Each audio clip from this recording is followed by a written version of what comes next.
Hello friends, NCERT learning की में आपका बहुत बहुत स्वागत है। इस वीडियो में हम लोग जो है मल्टीपल चॉइस क्वेश्चंस को सॉल्व करेंगे और ये जो है बायोलॉजी से मल्टीपल चॉइस क्वेश्चंस है जो कि टीजीटी पीजीटी में आए हुए हैं और सारे के सारे क्वेश्चन किसी न किसी एग्जाम में आए हुए हैं। और ये जो सिलेबस है सेम ही होता है केवीएस के लिए, एनबीएस के लिए या फिर नीट के लिए कर लीजिए, या फिर जो है जो लोग भी बीएससी एमएससी भी कर रहे हैं तो बायोलॉजी से, तो उनमें भी कुछ सिलेबस जो होता है यह सेम ही होता है, तो रिवीजन के तौर पे आपकी यह काफ़ी मदद करेगा। तो चलिए हम लोग स्टार्ट करते हैं बायोलॉजी से मल्टीपल चॉइस कुछ इम्पॉर्टेंट क्वेश्चंस को। ठीक है, तो इससे पहले के 32 तक मैंने पहले के वीडियो में कराए हुए हैं, आपने नहीं देखा तो ज़रूर से जाके देखिए और मेरे चैनल को सब्सक्राइब करिए अगर आपको मेरा वीडियो पसंद आता है तो।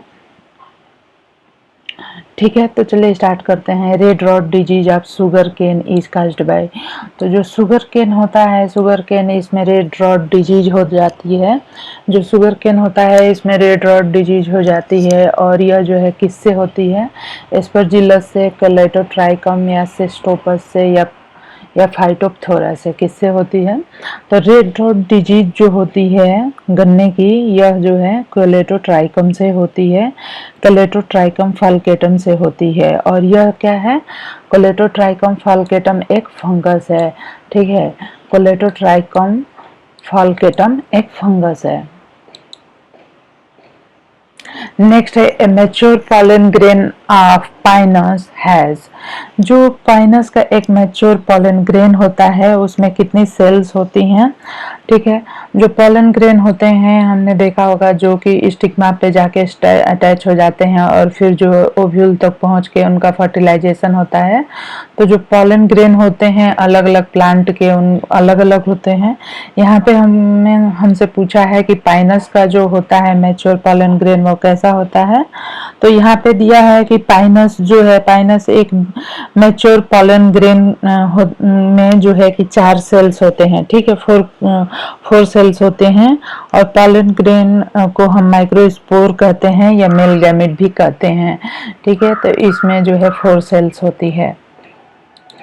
नेक्स्ट है क्लोव इज ऑब्टेन्ड फ्रॉम, जो क्लोव होता है जिसे हम लोग लौंग का तेल कहते हैं, इसका जो है यह ऑयल कहाँ से प्राप्त होता है?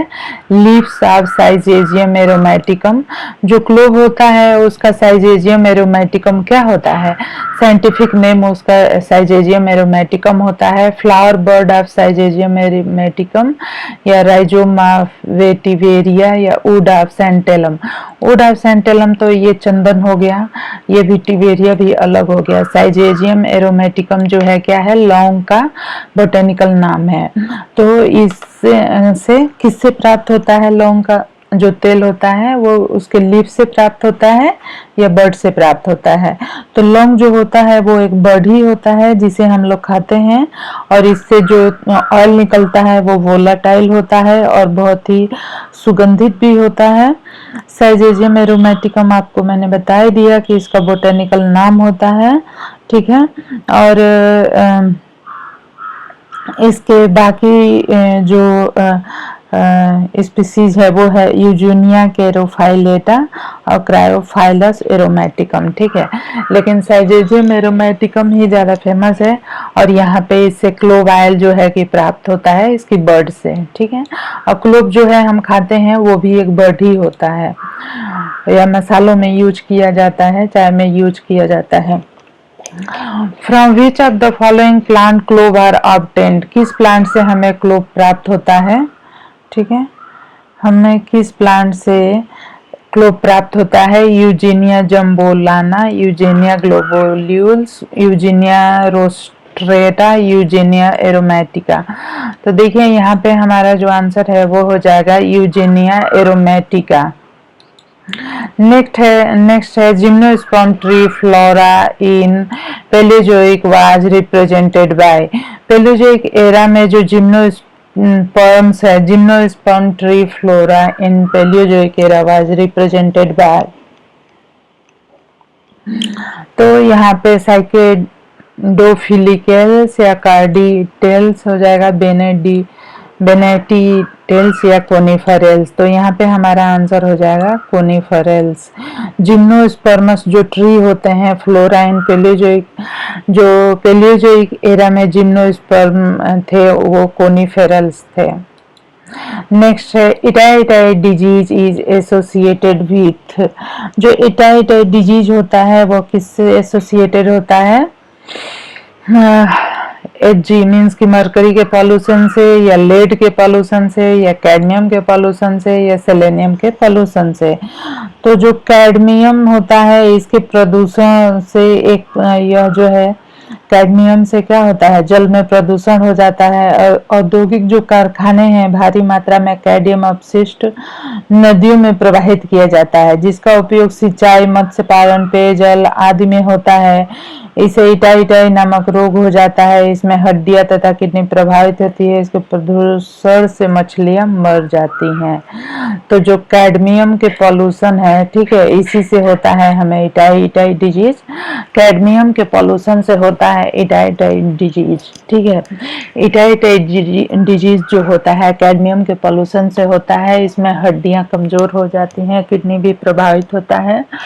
और क्या होता है, इटाइटाई डिजीज में जैसे कल कारखानों के जो कारखाने हैं वहाँ से जो भी वेस्ट है डिस्चार्ज होता है, और उसी से जो है कि उसी वेस्ट डिस्चार्ज से क्या होता है, वेस्ट जो डिस्चार्ज होता है उसमें बहुत सारा मात्रा में कैडमियम होता है। और उसी कैडमियम से क्या होता है कि वो जो है कि इटाइटाई डिजीज हो जाता है। इसे क्योंकि उसी पानी को यूज किया जाता है मत्स्य पालन के लिए, सिंचाई के लिए और पीने के लिए, इसीलिए ऐसा होता है।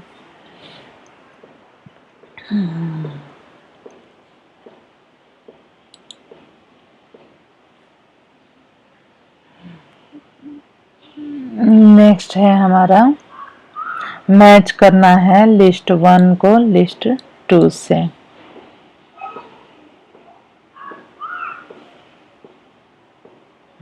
यूट्रिकुलेरिया जो होता है क्या होता है,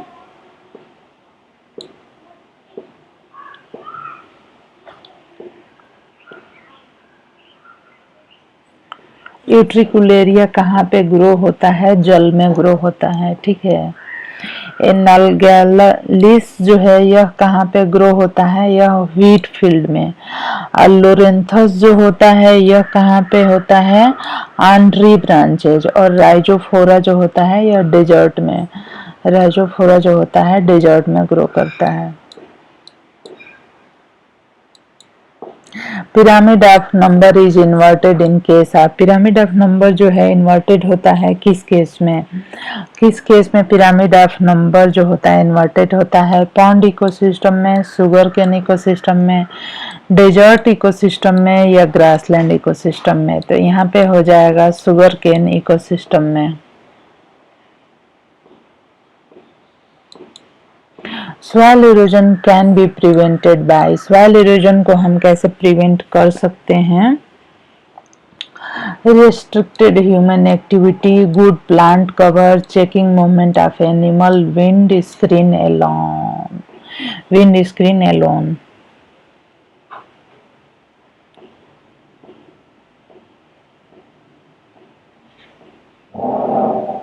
तो देखिए यहाँ पे रेस्ट्रिक्टेड ह्यूमन एक्टिविटी भी होना चाहिए, और जो सॉइल इरोजन होता है उसको बचाने के लिए, उससे बचाने के लिए प्लांट, जब हम किसी भी मृदा पे बहुत ज़्यादा प्लांट लगाएंगे तो वो मृदा को बांधे रखेगा, और बांधे रखेगा तो क्या होगा कि इससे प्लांट जो है बांधे रखेगा, इससे क्या होगा कि सॉइल का इरोजन कम होगा। रेस्ट्रिक्टेड ह्यूमन एक्टिविटी होना चाहिए, क्योंकि ह्यूमन जो है कि बहुत सारे जगहों पे जाके सॉइल इरोजन का कारण बनते हैं। नेक्स्ट है checking movement of animals. Animals के मूवमेंट को वहाँ पे हमें रोक देना चाहिए। इससे क्या होता है कि वो सारे प्लांट्स को खा जाते हैं, और उससे क्या होता है कि मृदा जो है, मृदा जब कोई भी मृदा जो है कि क्या होती है, कोई भी मृदा जब कोई भी मृदा जब जो है कि विदाउट प्लांट या ग्रासेस होती है तो उसका जो है इरोजन होना बहुत ही इजी होता है, क्योंकि हवा आएगा या पानी आएगा तो उस मृदा को पूरा उड़ा के ले जाएगा।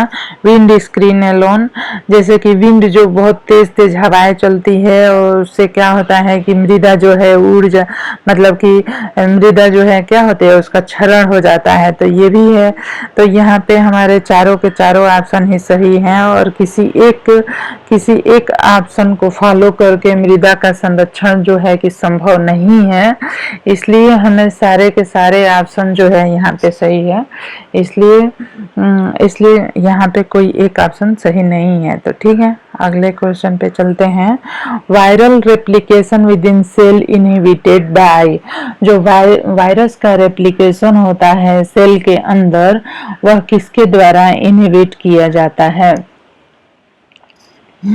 तो जो वायरस का रेप्लिकेशन होता है IL4, IL1, IFN alpha, TNF alpha, तो जो इंटरफेरान होता है यह एक सिग्नलिंग प्रोटीन होता है।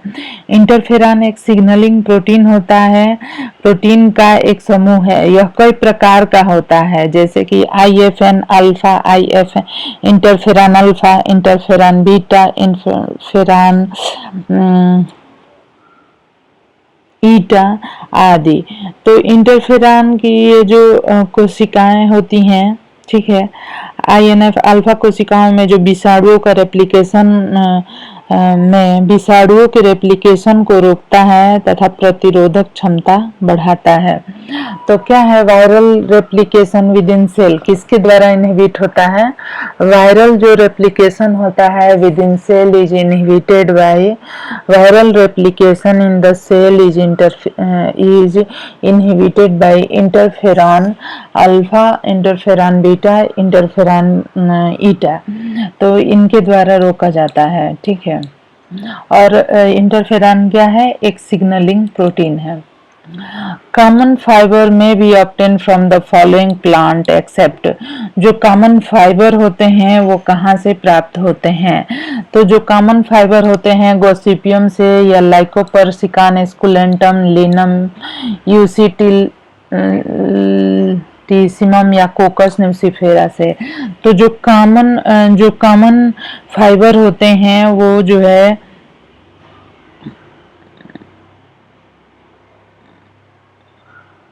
जो कॉमन फाइबर होते हैं, लाइकोपर्सिकान क्या है? सोलानेसी कुल का एक पौधा है। इसे सामान्य रेशे प्राप्त नहीं किए जा सकते और दिए गए विकल्प में सामान्य रेशे प्राप्त किए जा सकते हैं, डोरिया रस्सी बनाई जा सकती हैं।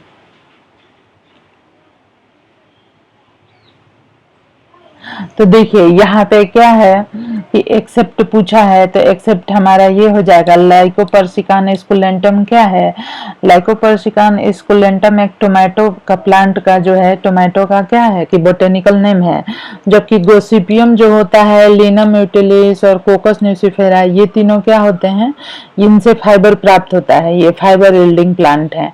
नेक्स्ट है the alkaloid ephedrine obtain from ephedra is used in cure of, जो एल्कलॉइड होता है इफेड्रिन, वो कहाँ से? इफेड्रा से प्राप्त किया जाता है। जो एल्कलॉइड होता है इफेड्रिन, इफेड्रा से प्राप्त किया जाता है। और यह जो है किस रोग को क्योर करने में यूज होता है? Dysentery, diarrhoea, cholera, asthma. तो जो इफेड्रिन होता है यह अस्थमा को कंट्रोल करने के लिए यूज किया जाता है। नेक्स्ट है सिनेमम एज, जो सिनेमम होता है यह क्या होता है? Bark of the plant of the family Lauraceae, जो बार्क होता है उसे प्राप्त होता है। एसाफोइटिडा इज ऑब्टेन्ड फ्रॉम, जो एसाफोइटिडा है वह किससे प्राप्त होता है? ऐसा फोइटिडा जो है रूट से, लीव से, या फिर फ्रूट से, या फिर सीड से। तो ऐसा फोइटिडा जो होता है यह प्लांट की रूट से प्राप्त होता है। फेरुला की, जैसे फेरुला क्या है, प्लांट का नाम है जिसे हिंग हमें प्राप्त होता है। तो इसकी बहुत सारी स्पीसीज होती हैं और इनकी जड़ों से हमें सूखे लेटेक्स से इसे पाचक गुण के कारण यह भोजन को पचाने में सहायक होता है। ठीक है, और यह जो है उदर, शूल, अजीर्ण, दांत दर्द, जुकाम, खांसी आदि में भी लाभकारी होता है। नेक्स्ट है which among the following plant gives jute. इसमें से कौन सा प्लांट जो है वो हमें जूट देता है? जैसे कि क्रोकस हो गया, कोकस हो गया, क्रोटेलेरिया या कैलाट्रोपिस। तो जो क्रोकस होता है, क्रोकस, इसी से हमें जूट प्राप्त होता है, इसी से हमें jute. AIDS is caused by, AIDS जो होता है वो किसके द्वारा होता है? Deficiency of T4 lymphocyte, high blood pressure, deficiency of riboflavin and bacterial infection.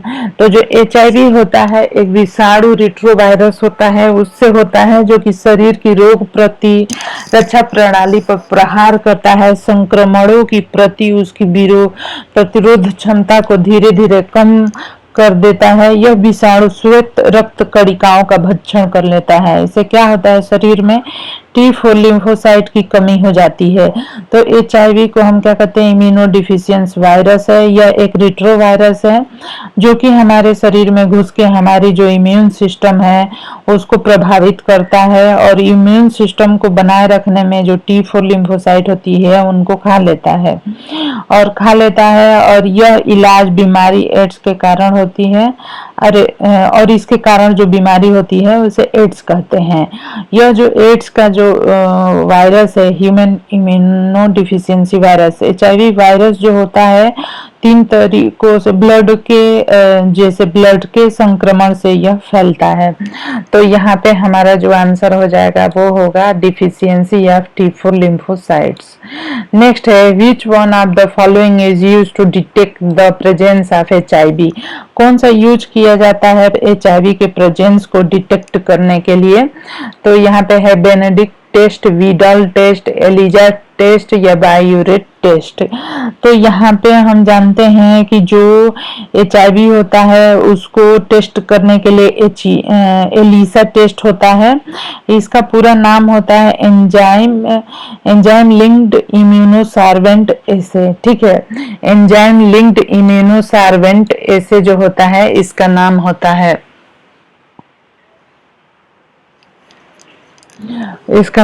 है, नेक्स्ट हम क्वेश्चन देखेंगे। नेक्स्ट है हमारा क्वेश्चन कि विच of the following is not a viral disease. इसमें से कौन सा एक जो है कि वायरल डिजीज नहीं है? सिट्रस कैंकर है, लीफ कर्ल ऑफ पपाया है, टोबैको मोजैक है या कलीफ्लावर मोजैक है। तो जो सिट्रस कैंकर होता है, citrus canker, leaf curl of papaya, tobacco mosaic या कलीफ्लावर, तो इसमें से कौन सा is not a viral disease, कौन सा एक वायरल डिजीज नहीं है? तो जो सिट्रस की स्पीसीज होती है जैसे कि नींबू, संतरा आदि में सिट्रस कैंकर नामक रोग होता है। यह एक जीवाणु जनित, बैक्टीरिया से जनित रोग है। ठीक है, तो जो सिट्रस कैंकर होता है यह किससे होता है?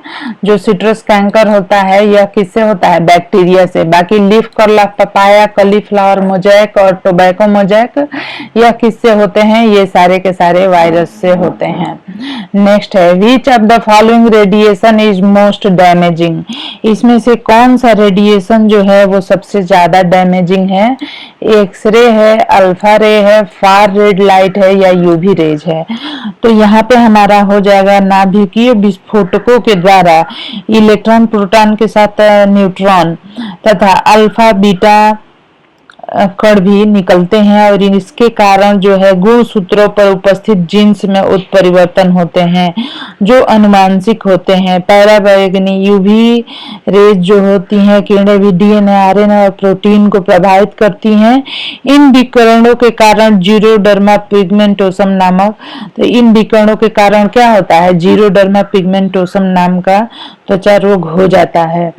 तो देखिए यहाँ पे सारी की सारी ये जो लाइट दी हुई है, चाहे एक्सरे हो, अल्फा रे, UV ray, far red light, ये सारी की सारी जो है क्या होती है, डैमेजिंग होती है। इससे जो है एक डिजीज हो जाता है जिसे जीरोडर्मा पिगमेंटोसम कहते हैं, जिसे हम जीरोडर्मा पिगमेंटोसम कहते हैं। तो इसलिए यहाँ पे कोई एक आंसर नहीं है जो कि करेक्ट है, सारे के सारे आंसर जो है कि करेक्ट है। नेक्स्ट है ACDS सिस्टम इन मेज वाज डिस्कवर्ड बाय। ACDS जो सिस्टम है मेज में, यह किसके द्वारा डिस्कवर किया गया है?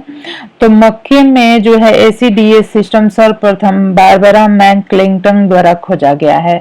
बारबरा मैकक्लिंटन के द्वारा मेज में यह खोजा गया है। और यह जो है एक्टिवेटर तत्व ऑटोनॉमस होते हैं, जबकि डिसोसिएशन तत्व के स्थानांतरण हेतु एक उत्प्रेरक तत्व की आवश्यकता होती है। इसकी खोज जो है बारबरा मैकक्लिंटन ने 1983 में किया था, और इसके लिए इन्हें जो है नोबेल पुरस्कार भी मिला था। इसके लिए इन्हें नोबेल पुरस्कार भी मिला था। नेक्स्ट है who is called lady Mendel.